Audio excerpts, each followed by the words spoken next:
ناس كتير بتعاني في صمت، مش قادرين يعبروا عن اللي جواهم، الكلمات ما بقتش قادرة توصف حالتهم، فبتوصل الصورة اللي بيعبروا عنها للناس مشوهة وباهتة ومش واضحة، وده اللي بيزود معاناتهم. الكتاب ده اتكتب علشانك، فممكن تلاقي فيه تعبير عن مشاعرك الغير مسموعة أو آلامك الغير مرئية. أتمنى أقدر أساعدك تبدأ في رحلة التعافي.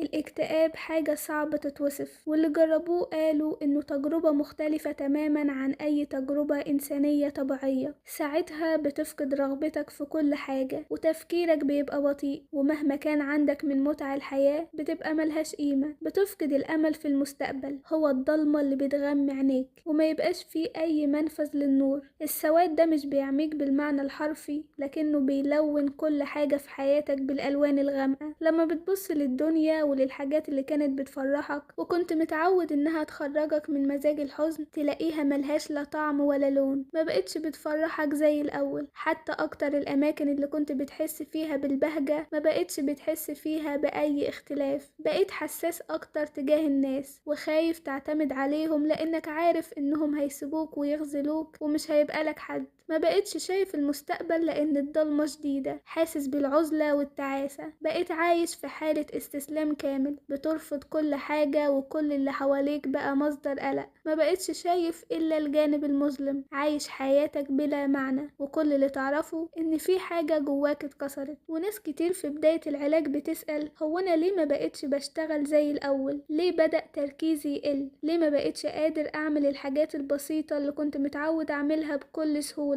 فبنشبه الاكتئاب بالحادثة الروحية، حادثة جديدة لكنها للروح مش للجسد. مش بتشوف اللي بيحصل لو عربية خبطت حد، بتشوف حجم الدمار اللي بيحصل في جسمه وعظامه المتكسرة. عارف ايه اللي بيحصل للجسم ده لو نجا من الموت؟ بيتحط في العناية لفترة لحد ما يتعافى نسبيا ونطمن عليه. الموضوع مش بيقف على كده، فالجسم المتهالك ده لازم عظامه المتكسرة تلتئم، فبيتحط في الجبس لفترة طويلة لحد ما يرجع الجسم لطبيعته. وده أقرب وصف للي بيحصل لروح المكتئب، كسور وجروح لكنها مش متشافة ومحدش حاسس بيها. ومش بس بتحس بالعجز، انت كمان بتضخم المشاكل. الحياة بطبيعتها مش بتخلو من المشاكل، والإنسان سواء سليم معافى أو مصاب بالاكتئاب ساعات بيختل حكمه على المشاكل، وفي وسط الأزمة بيبقى أسير لمشكلته ويحوطه الهم، فيتشتت تفكيره ويضخم مشاكل صغيرة أو يهون أمور عظيمة. بتحس كمان بتقل وتضعف قوتك وطاقتك، فتبقى كل حاجة صعبة عليك، وتبدأ تفقد الأمل، وتبدأ تسأل نفسك، هو اللي أنا فيه ده هيعدي فعلا ولا أنا بوهم نفسي؟ فالاكتئاب بيسلب منك أي أمل ويمنع نظرتك للمستقبل، فتحس وقتها إنك هتفضل كده للأبد ومش هتقدر تتخلص منه. أغلب الناس في الحالة دي بتوصل لدرجة إنها تكره نفسها ويحسوا إنهم قليلين ومش راضيين عن نفسهم، لحد ما جت وسائل التواصل الاجتماعي اللي زودت الإحساس بالعجز. لما تقعد تقارن ما بين حياتك وحياة الناس المثالية اللي بتشوفها، اللي متهيألك إنها ما فيهاش ولا غلطة، فتحس بكراهية أكتر تجاه نفسك المحدودة الضعيفة. ما تسيبش نفسك للناقد الداخلي، الصوت الهدام المخادع اللي بيظهر في صورة صديقك الوفي لكنه في الحقيقة بيهدم شخصيتك من غير ما تحس. خليك واعي للنقد اللي بتوجهه لنفسك طول الوقت، اعرف أساليبه اللي بيخدعك بيها، حط له حد، ادي لنفسك شوية رحمة وتعاطف. حاول دايما تعرف أسباب معاناتك وتعالج تقصيرك بدل ما تهدم شخصيتك. شيل وتخلص من كل الحواجز اللي بتمنعك من إنك تحب نفسك، اديها شوية اهتمام. بص لطفلك الداخلي الخايف بعين الرحمة، وساعتها هتقرب كتير من نفسك وممكن تحبها. أنا عارفة إنك عايز ترجع تعيش حياتك الطبيعية وتعمل الحاجات اللي بتحبها وتعيش حياتك بحلوها ومرها مرة تانية. الجزء ده هيكون معاك خطوة خطوة، هيساعدك تقوم من جديد، هيعرفك على الصعوبات اللي ممكن تقابلك، ولو وقعت تقوم من تاني وتحاول تفهم السبب وتتعلم ازاي تعدي المشاكل علشان ترجع لحياتك. علشان تفهم نفسك وتعرف ايه اللي بيدور في دماغك لازم تحللها وتحلل المواقف اللي بتحصل. المشاعر مهمة علشان تفهم نفسك وتعرف ايه اللي بيدور في دماغك، لازم تحللها وتحلل المواقف اللي بتحصل. المشاعر مهمة قوي للإنسان لأنها المنبه اللي بيعرفك إن في حاجة لازم تتعامل معاها، لكن أغلب الناس بيتجاهلوا مشاعرهم وبيخافوا منها، وأسباب خوفهم كتير منها الكبت.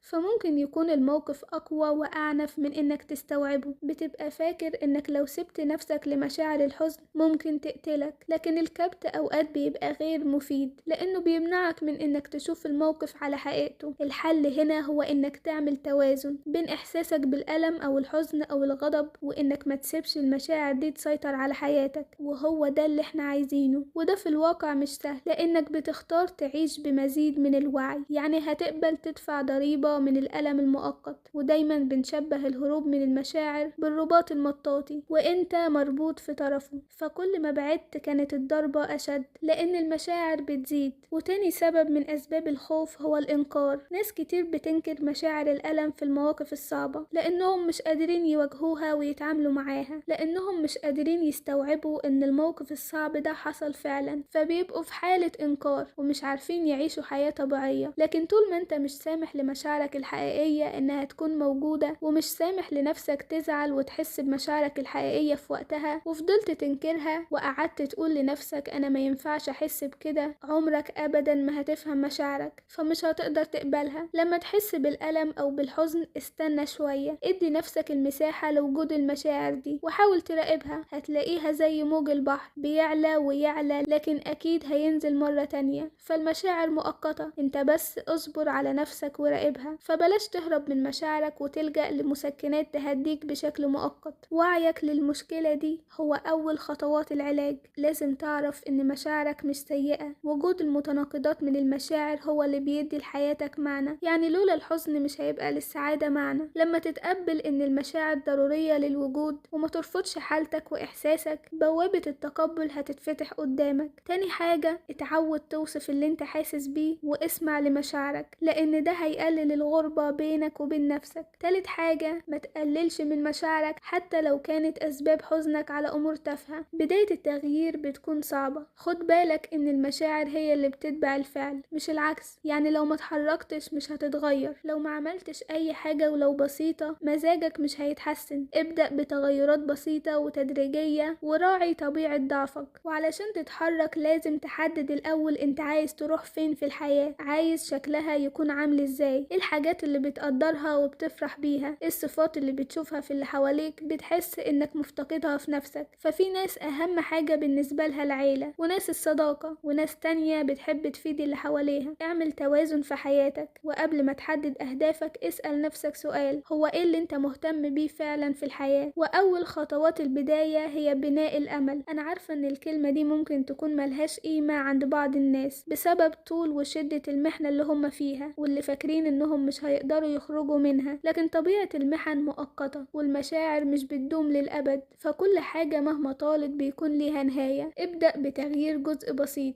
جرب طريق تاني، فممكن اللي كنت بتعمله قبل كده ما كانش الطريق الصح، وانك لو بدأت بجزء بسيط في الطريق الصح هيديك بعض الأمل. اكتب كل الحاجات المهمة اللي عايز تعملها، بس مش علشان تحققها كلها دلوقتي، لكن علشان لو حققت نصها السنة دي فهتبقى عملت تحول عظيم في حياتك. الخطوة التانية، ابدأ بأقل القليل. مجرد البداية حتى لو بأقل حاجة بتغير حياتك على المدى البعيد. عامة كتير من الناس بتفضل سنين مش بتعمل أي تقدم في حياتها لأنهم رافضين البداية الصغيرة البسيطة وعايزين يوصلوا لأهدافهم من أول خطوة. تخيل مثلا إن هدفك هو قراية 50 كتاب، فبسبب الهدف ده مش هتبدأ أصلا، ولو بدأت في حاجة مش هتكملها. طب تخيل إنك هتقرأ صفحة واحدة بس كل يوم، أوعدك إن بعد شهر الصفحة دي هتتضاعف، وحتى لو فضلت صفحة واحدة هتعدي السنة وهتلاقيك قريت كتاب أو كتابين. وأعتقد إن ده أحسن بكتير من إنك ما تقراش خالص. فرحب بالبدايات الصغيرة وقدرها وأشكر نفسك عليها. الخطوة الثالثة، تتبع سلوكياتك. تابع سلوكياتك لأن في وسط الاكتئاب والمشاعر المؤلمة الإنسان ممكن ما يعرفش يميز ما بين الأفعال اللي بتساعده على التحسن والحاجات اللي مش بتساعده. فمهم تراقب أفعالك، تعرف تفرق بين اللي بيساعدك وبيقربك من التعافي واللي بيبوظ الموضوع أكتر. يعني سلوكيات زي إنك تفضل قاعد في البيت منعزل مع الموبايل والنوم الطويل والاستماع للأغاني الحزينة، كل ده بيزود الاكتئاب. الحاجات دي بتبقى زي المخدر المؤقت، بتشغلك شوية عن الكآبة، لكن وجودها أصلا هو سبب استمرارك في الاكتئاب. بتشغلك عن الاكتئاب لكن كمان بتشغلك عن الحياة. أما السلوكيات اللي هتساعدك على التخفيف من الكآبة والتعافي، إنك تختلط بالناس وتلعب رياضة وتتمشى وتشتغل على الحاجات المهمة بالنسبة لك اللي بتفرحك، وتخرج من البيت وتقلل وجودك فيه على قد ما تقدر. مش علشان البيت وحش، حتى لو كنت بترتاح في البيت، بس كده هتفضل محبوس مع ذكرياتك وتحس بالوحدة والعزلة فتزيد الكآبة. اقعد مع نفسك وقرر إنك كل يوم هتغير أي حاجة مهما كانت بسيطة ومهما بانت تافهة، واصبر على ألمك وخوفك.